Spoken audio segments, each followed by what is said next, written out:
شروع اللہ کا نام لے کر جو بڑا مہربان نہایت رحم والا ہے۔ سب تعریف اللہ ہی کے لیے ہے جو سب چیزوں کا مالک ہے، یعنی وہ کہ جو کچھ آسمانوں میں ہے اور جو کچھ زمین میں ہے سب اسی کا ہے، اور آخرت میں بھی اسی کی تعریف ہے، اور وہ حکمت والا ہے، خبردار ہے۔ جو کچھ زمین میں داخل ہوتا ہے اور جو اس میں سے نکلتا ہے اور جو آسمان سے اترتا ہے اور جو اس پر چڑھتا ہے سب اس کو معلوم ہے، اور وہ مہربان ہے، بخشنے والا ہے۔ اور کافر کہتے ہیں کہ قیامت کی گھڑی ہم پر نہیں آئے گی۔ کہہ دو کیوں نہیں آئے گی؟ میرے پروردگار کی قسم وہ تم پر ضرور آ کر رہے گی۔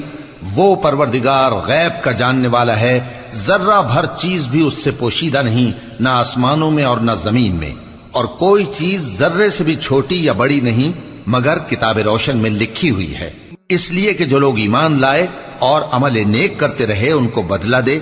یہی ہیں جن کے لیے بخشش اور عزت کی روزی ہے، اور جنہوں نے ہماری آیتوں کے بارے میں ہمیں ہرانے کی کوشش کی ان کے لیے سخت درد دینے والے عذاب کی سزا ہے۔ اور جن لوگوں کو علم دیا گیا ہے وہ جانتے ہیں کہ جو قرآن تمہارے پروردگار کی طرف سے تم پر نازل ہوا ہے وہ یقیناً حق ہے، اور اس اللہ کا رستہ بتاتا ہے جو غالب ہے، قابل تعریف ہے۔ اور کافر کہتے ہیں کہ بھلا ہم تمہیں ایسا آدمی بتائیں جو تمہیں خبر دیتا ہے کہ جب تم مر کر بالکل ریزہ ریزہ ہو جاؤ گے تو تم نئے سرے سے پیدا ہوگے؟ یا تو اس نے اللہ پر جھوٹ باندھ لیا ہے یا اسے جنون ہے۔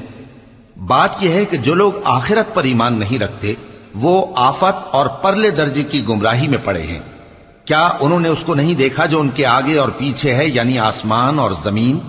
اگر ہم چاہیں تو ان کو زمین میں دھسا دیں یا ان پر آسمان کے ٹکڑے گرا دیں۔ اس میں ہر بندے کے لیے جو رجوع کرنے والا ہے ایک نشانی ہے۔